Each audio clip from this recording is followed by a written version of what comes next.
Hello, everybody. Welcome to the last of these series, Locked Up with Lakshmi. Hi, Karthik. Welcome.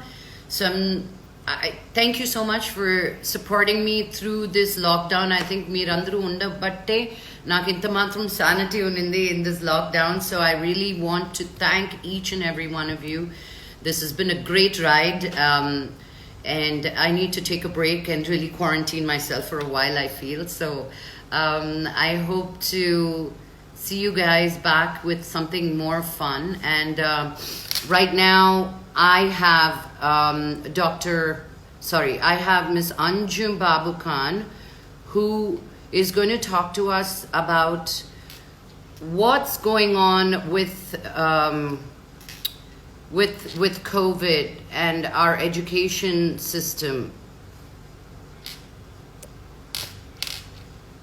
So, so many kisses. Who gave me those kisses? Uma Maheshwari, thank you. I'm doing great. I'm kind of sad. Today is my last live that I'm doing because I think I've done so much that I need a little break right now. So I don't see Anjum. Anjum, if you see me, can you just say hi, Lakshmi? I'm here. I'm not able to press this damn thing on. Okay, there you go.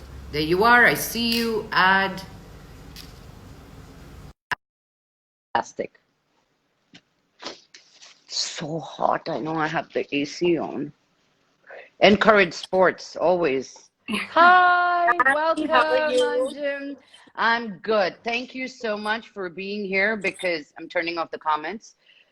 Because this is the last of my Locked Up series, and I really wanted to end it with what I've been suffering, and I know a lot of mothers have been suffering about. How do we deal with our kids now? The summer is almost done, and this COVID has really put us in places that we did not think that our schools would get affected. So how do we cope with this, Anjum? First of all, let's talk about who you are. I have a page and a half about all the things that you do. I don't know how you've done it all in such a short time, but you're the director of Glendale Academy. You're a teacher trainer. You're a certified parenting facilitator. You've written a book on child development. You've done your MED in education administration, and it goes on and on and on forever. So I thought you would be the best person that I could talk to. And I've heard you speak at multiple occasions, and you seem so well learned. So I thought you would be the best person to talk about this. So I'll just tell you how I will guide this through. So when I think I have the answer that I need, I'm going to move to the next question because we have very limited time, and it's not a recorded show where we can record for hours and chop it back. You know what I mean? So just to start off with, how do we cope with what's going on right now?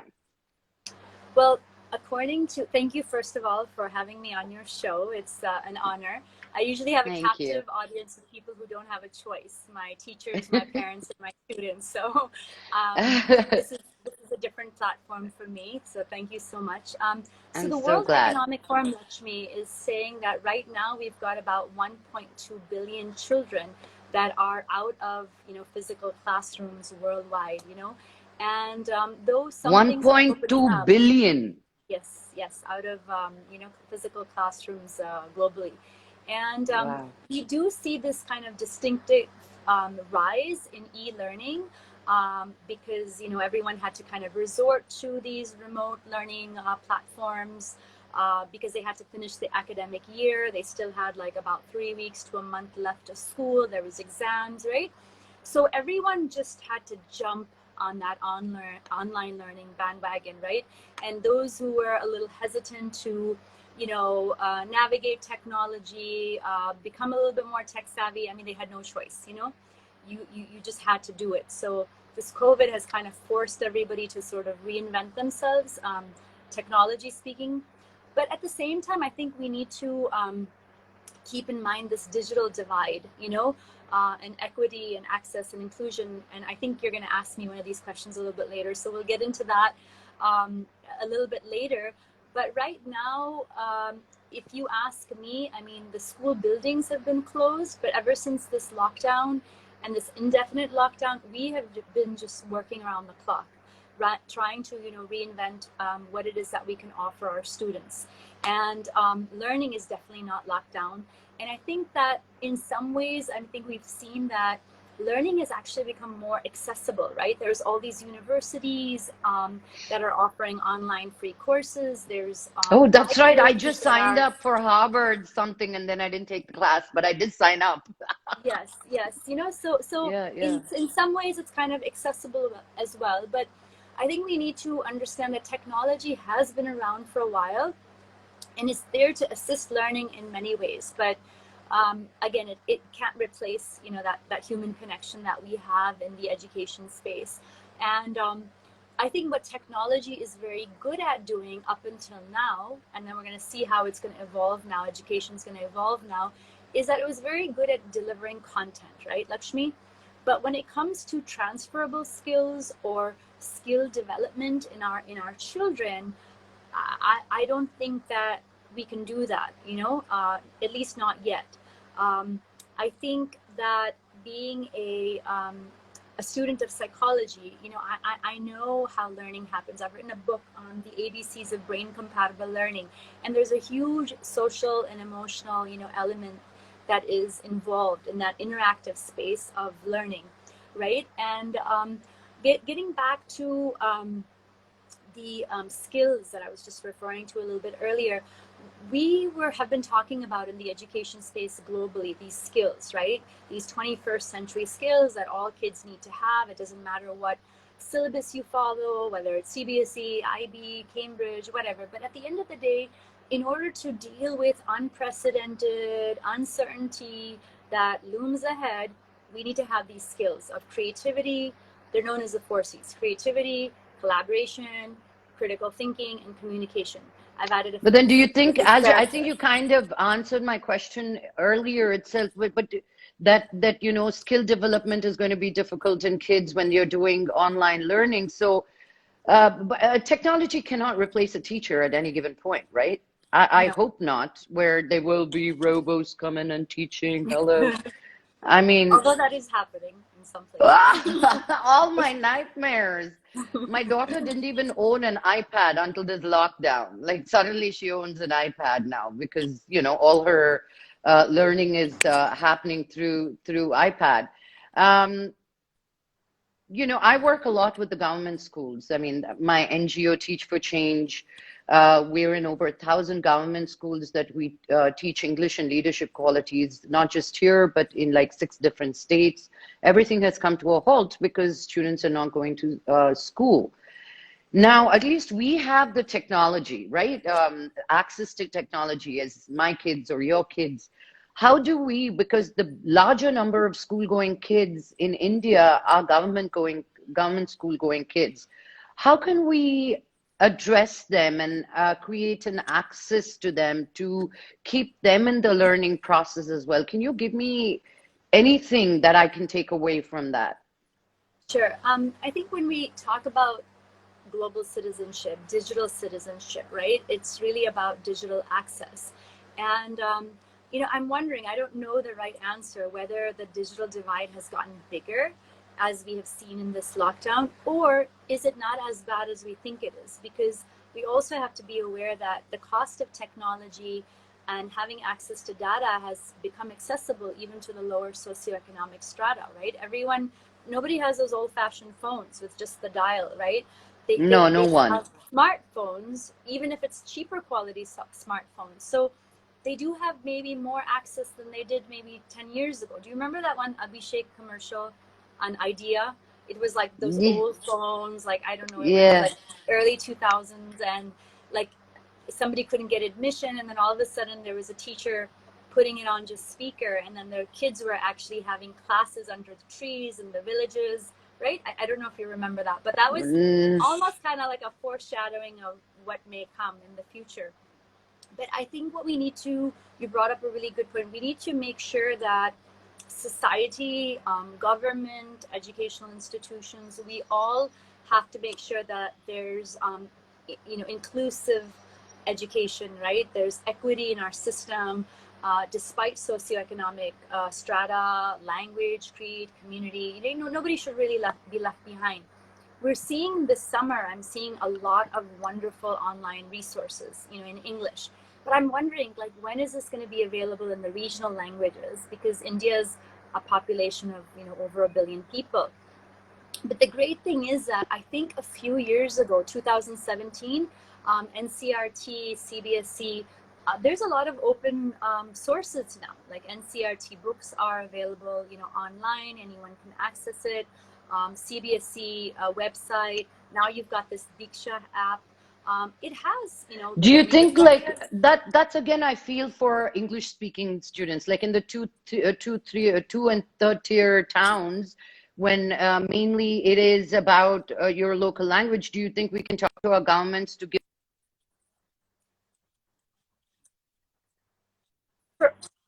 From what I understand, I think it's, our yes. students from humble backgrounds? Because,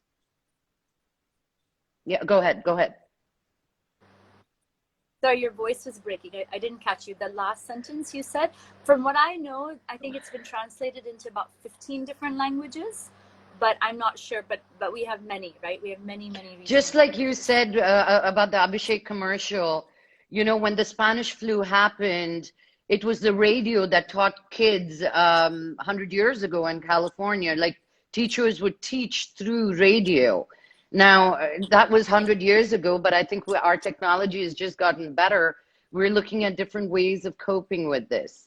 Yeah, and you're Yeah. saying that they have been translated into About different 15, languages? yeah, but I think it's still a long way to go. But the fact that I think they put it on, you know, the CBSE website, and NCRT has these resources.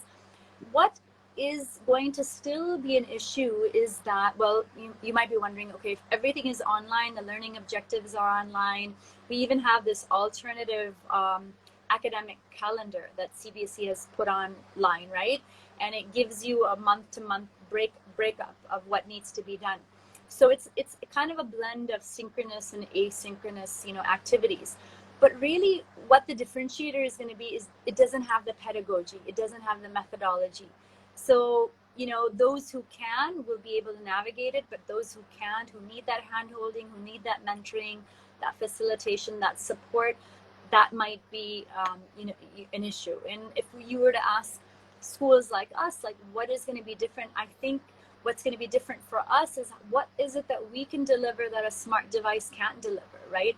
How are we going to address those social and emotional learning needs? You know, how are we going That's to? my next question. Exactly. I mean, I don't need online classes from, you know, we own schools and engineering colleges. We have access to that.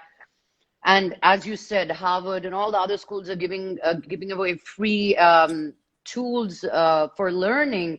But it is that what I feel is important is that socio hand-holding, understanding, the compassion, the teacher knowing it's not just about getting marks. And um, are we really are we really teaching them about crisis management in the future with what is going on right now? So that's the thing. I mean, when I was talking about the 21st century skills, those are really skills that address how does one deal in unprecedented or uncertain times. Right now we're in VUCA, right? Mm, Volatile, uncertain, complex, yeah, ambiguous. I mean, we've just got like a big burst of, you know, okay, what do we do now, right? And yes. everyone is reinventing themselves and adjusting to this new normal. Um, I think in terms of, I think one of the questions when we were having a conversation, you were asking like whether technology can replace a teacher with this shift towards digital learning. And just this afternoon, you know, I took a session, a training session, an online webinar with my new staff that has joined, and it was about brain compatible learning. You know, the book that I wrote about, and really the main question I ask, whether it's an educator, whether it's a parent, is that you have to ask yourself, with all this online resource, right?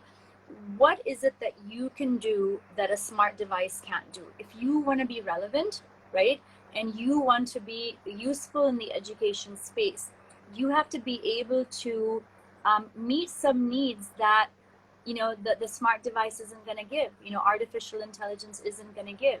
And there's a lot of talk about, okay, artificial intelligence is going to take over jobs and this and that.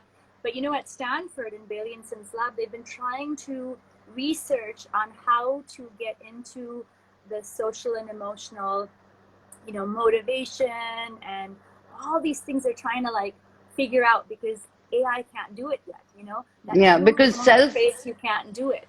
yeah, And because you know, right now being at home, you got to be self-guided, self-motivated. You need to push yourself. It's not like the teacher saying, "Hey, Nirvana, what are you up to? Hey, Lakshmi, what you up to?"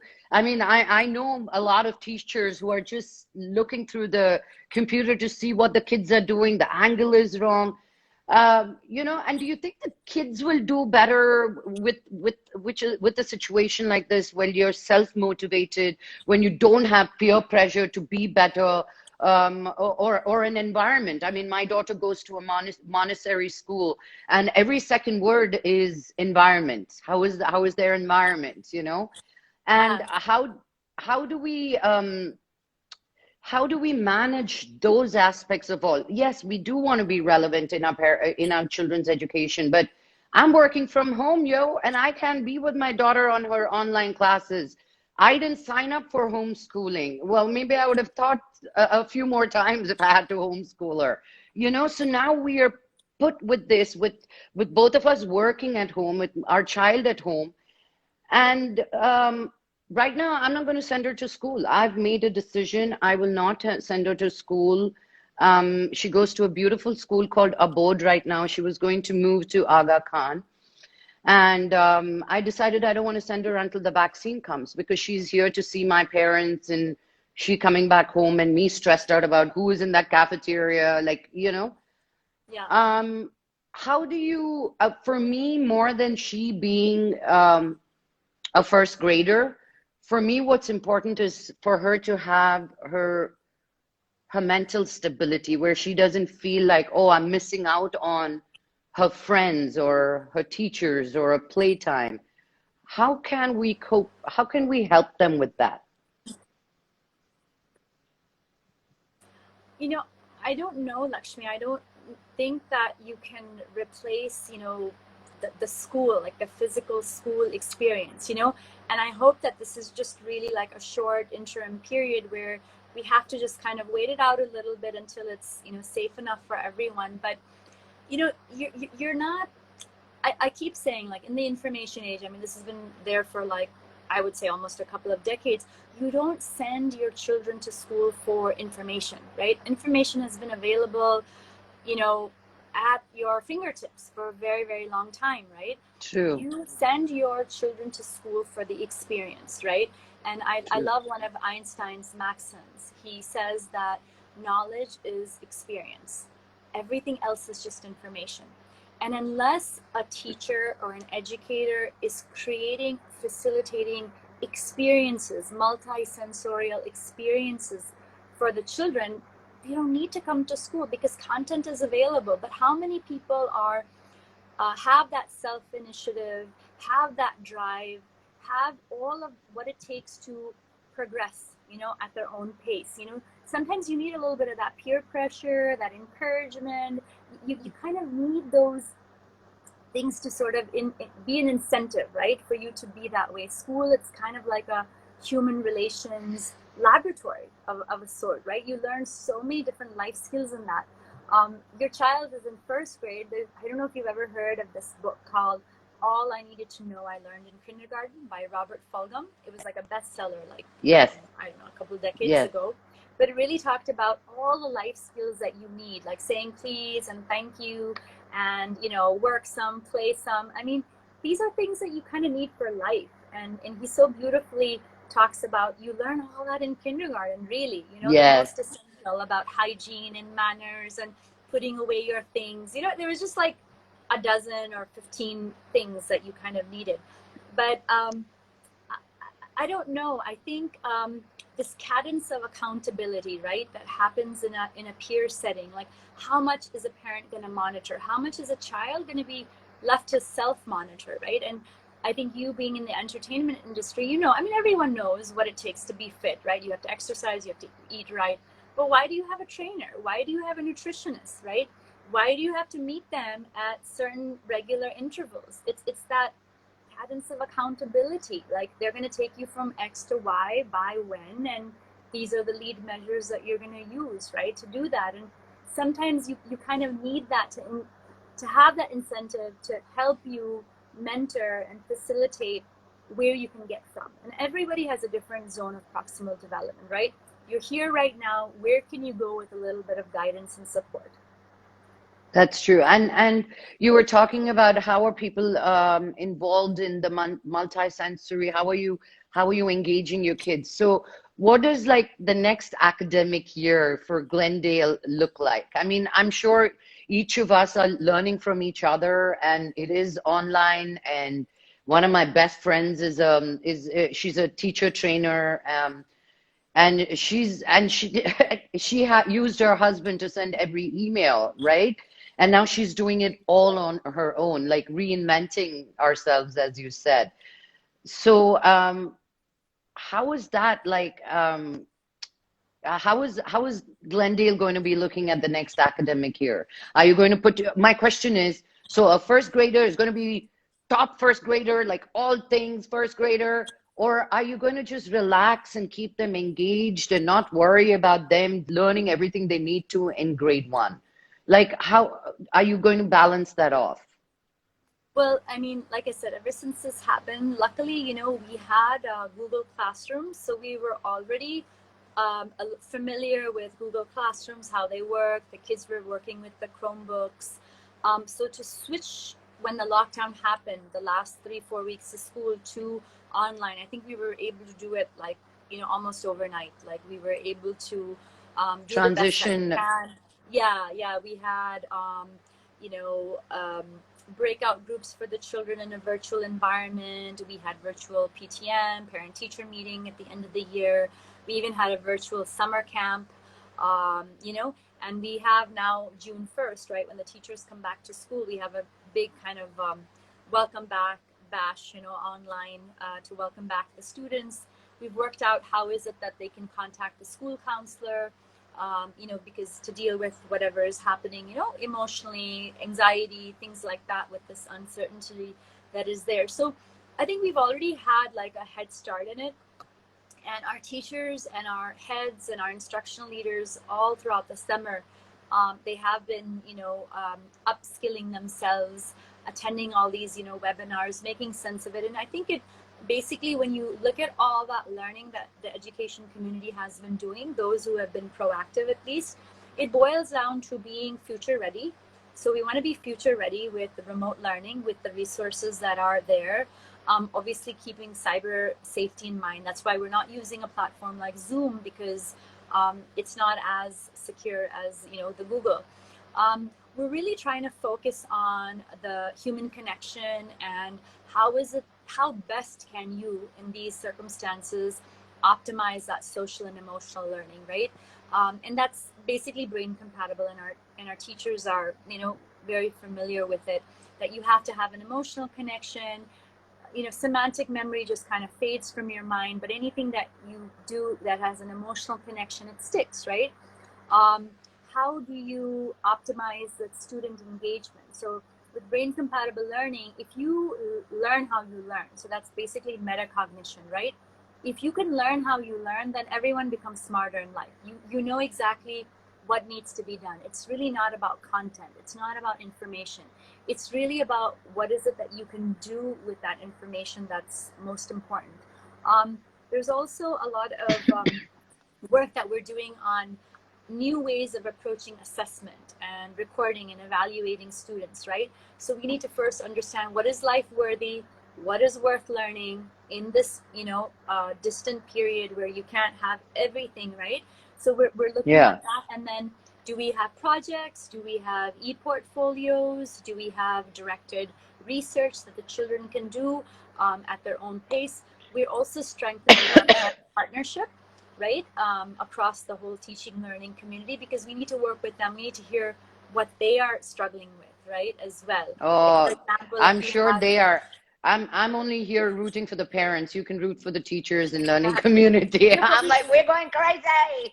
Yeah, but we did a lot of things, like, because a lot of people were without household help and maids and all, right? So we did a couple of interesting things. Like, we posted these challenges, the life skills challenge, and we had parents record their kids helping out with household things like cutting vegetables, vacuuming, dusting, wiping down the windows, That's and it became kind fantastic. of an inspirational thing. Like, everyone wanted to be recorded doing Yeah. household, housework.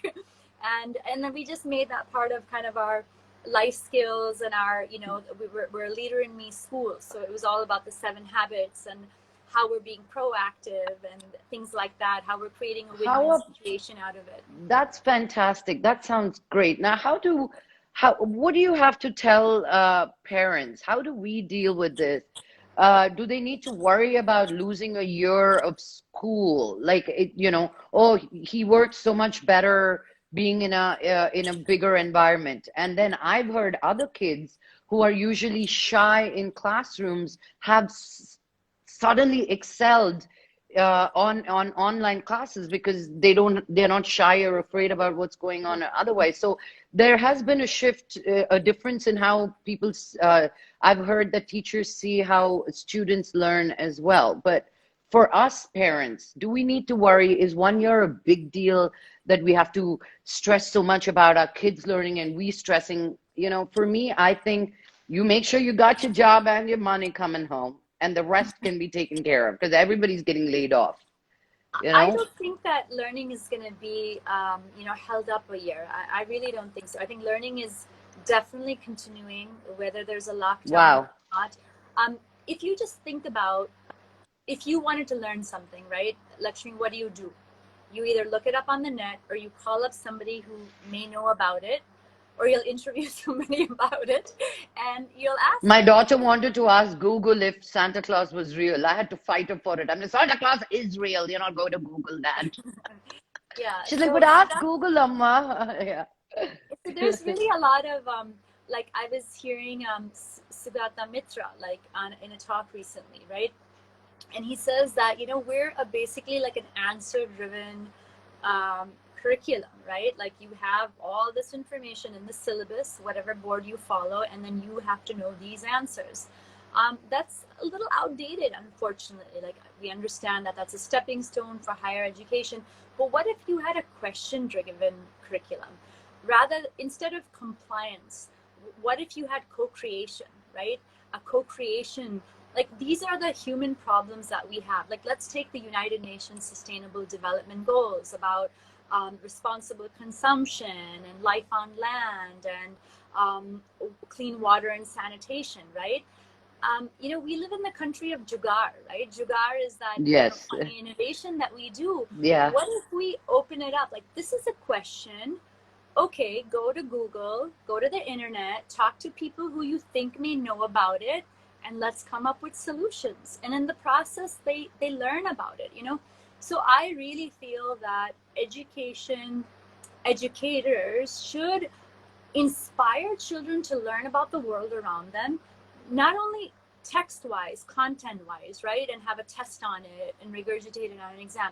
They need to learn on how to sustain it, how to make it a better place. I mean, we need to be learning lessons with what's happening, right? With the environment, with everything. Like, we see that with just a little bit of a lockdown, look at how the earth kind of refreshed itself, right? There was cleaner air, you could hear the birds, there's species that kind of came back in the environment. Yeah. So and they didn't take too long. They didn't take too long. It didn't. It happened really, really fast, right? Yeah. Slow down the human activity and then look at all the beautiful things that happen. So can we co-create something like that? Like, and this is one thing that I wanted to tell you about technology a little earlier. I forgot. Picasso, who's Pablo Picasso, very last century, he said that computers are really stupid. And he said, you know why? Because they can only Picasso. I lost you there. 1 second. You said something Picasso. Can you repeat that, please? Picasso, who's a famous artist, yes, he said in the last century, he said, you know what? Computers are really stupid. And you know why they're stupid? because they can only give you answers. It's human beings that can ask questions. And there's a book by Warren Berger called A Most Beautiful Question, right? A More Beautiful Question. He talks about in this book that all innovation and disruption has been led with a question, right? If you're just going to regurgitate the same answers, how are you going to develop? How are you going to evolve? And if you want the citizens of the world to evolve, you need to ask very, very intelligent questions and let them come up with problem-solving solutions, you know, based on what you have, based on what we know, what we can investigate, what we can pull together. Like I said, it's not about memorizing information up here. Those days are gone. Teachers are not repositories of knowledge, right? They cannot be a sage on stage, whether it's in the physical classroom or, you know, in their online. I mean, if they're a boring lecture, I mean, who's going to listen to them online, right? You're not going to be relevant. You're going to drown out even more in an online space. So we need to really think of education in a different way. We need to lead by very, very intelligently asked questions. The critical thinking skills, also known as higher order thinking skills, it's all about how you lead that curiosity and that investigation, that inquiry with very, very intelligent questions. You know, do you think a computer can't ask you that question. A computer no, they can't create a question. Only a human being can, right? Do you think kids will, do you think it'll be within a year that they'll come back? Or what is the consensus that you're getting, talking to parents, about sending kids back to school? I don't know when your academic year starts. If it's CBSE, I'm assuming it's June. My daughter is in August because she's in an IB program. But are parents feeling comfortable to sending kids home? I mean, to school? And do you think once all this is over, they will send the kids back to school once they're so used to their kids being at home and having a rhythm, you know? I think there's still some anxiety, Lakshmi. I think, you know, you kind of echo that sentiment as well. I mean, schools can, you know, take all the hygiene measures and the social distancing and things like that. They know that the kids are really missing this, because really when you go to school, it's that entire experience, right? From the bus and chatting with your absolutely, friends, absolutely. your classes, you know, your dining, I've felt worse. the events. About not Nirvana going to school, but she not hanging out with her friends, or the stories she comes back with, and just the other aspects of it, you know. And so I've started calling her friends, and I've never met these kids' parents before, but now I know all of them through Zoom, and connecting her so she doesn't miss them out, because it is all of that they miss, starting from the bus and what did you get in your tiffin box. My daughter was big on what she's taking on her tiffin box. She wanted to, like, those little things, right? But you do feel that kids will come back to school once all this is... Yeah, I think so. I mean, I don't know. I don't have the exact facts, but I heard UP is opening up. So they're kind of, you know, valuing human connect and human touch versus high tech, you know. So, I mean, let's see. I mean, we can learn from those who are braving that. Because some schools in the north are already shut. Some schools in the north are already shut for the year. They've already told them it's going to be next academic year, and this year it's only going to be online. So they're not even saying, we'll wait it up, we're ready to go when it is. They're like, nope, we just shut and shop. A lot of schools that I know my friends go to, Dunes and such schools up north where it's really cold. Thank God they were here for their summer, I mean, their spring break, and then stayed back. So yeah, I think one day at a time, but it really gives us a lot of insight once you spoke about it, Anjum. Thank you. We're now taking, coming to the surveys, actually, you know, like we're taking parent surveys just with that parent partnership, and I think, like you said, we're just taking it one day at a time. Like, I think it's forcing us to be in the now. We don't know what's gonna happen, especially in the beginning. What can you tell us? Week to week, you know? Yeah, truly. I have two questions. One, what is the screen time that is allowed for kids to watch whatever they want to watch? And the last question being, is there anything you want to tell us parents, like to calm our nerves down? Like, I don't, so you can end it with that, with these two questions.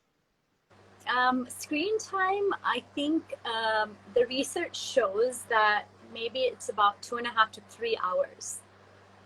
That's a little bit more comfortable with a little bit of break. I think you have to also be aware, right, Lakshmi? I mean, there is a lot of electromagnetic radiation, and especially if you're on a high frequency platform. I mean, how much do you want to kind of expose that? And it's also a little exhausting. Like, I noticed myself, like, I do feel a little bit drained, after Zoom meetings and things like that. Um, Yeah.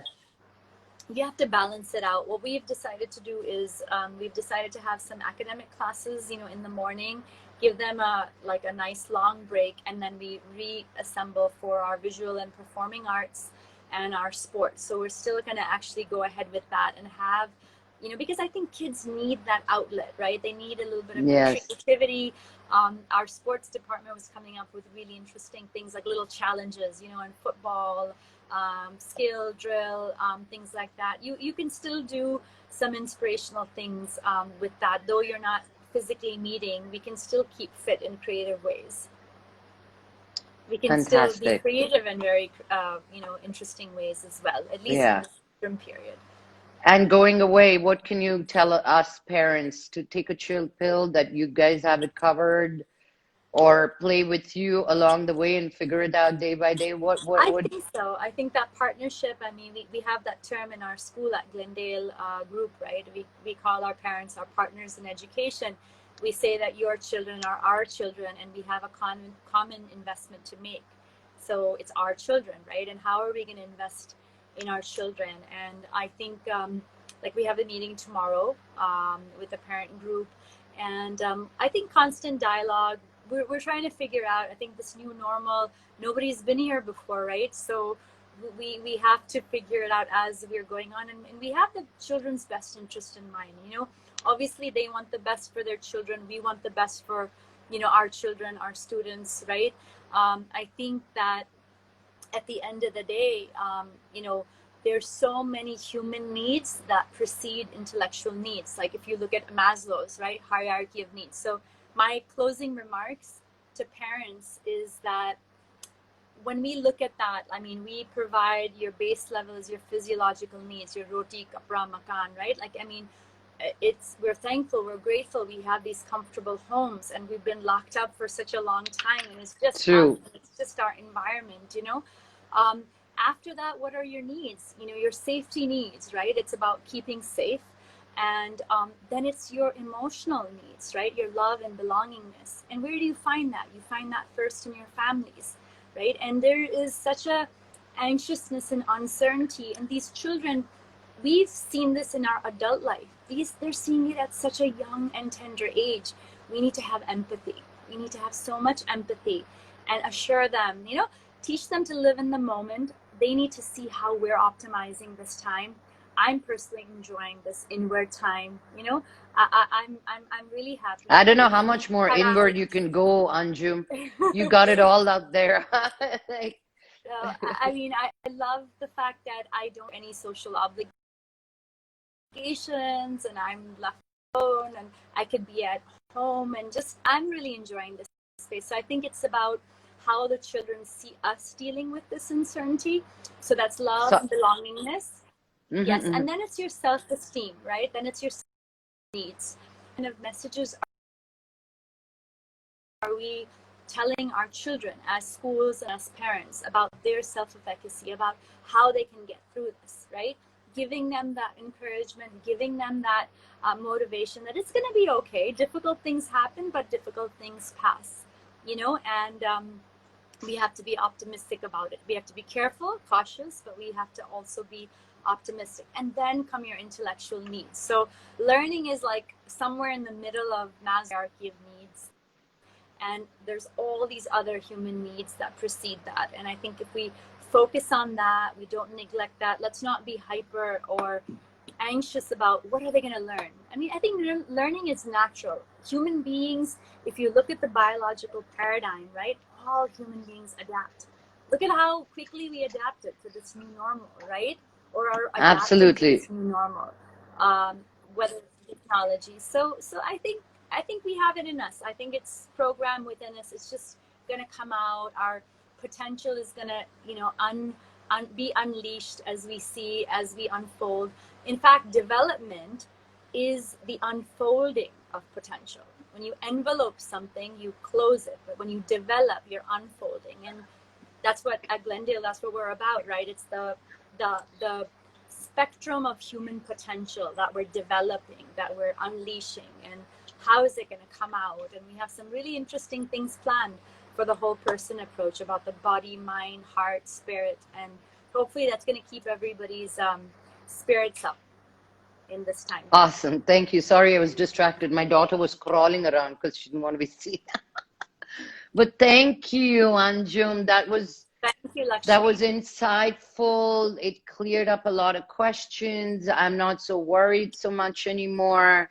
And I think we'll all be okay, as you said, you know, and as human beings, we adapt very quickly, and we've seen it ourselves. We don't need any more time to say the same. But so thank you so much. This was Yeah. so great talking to you.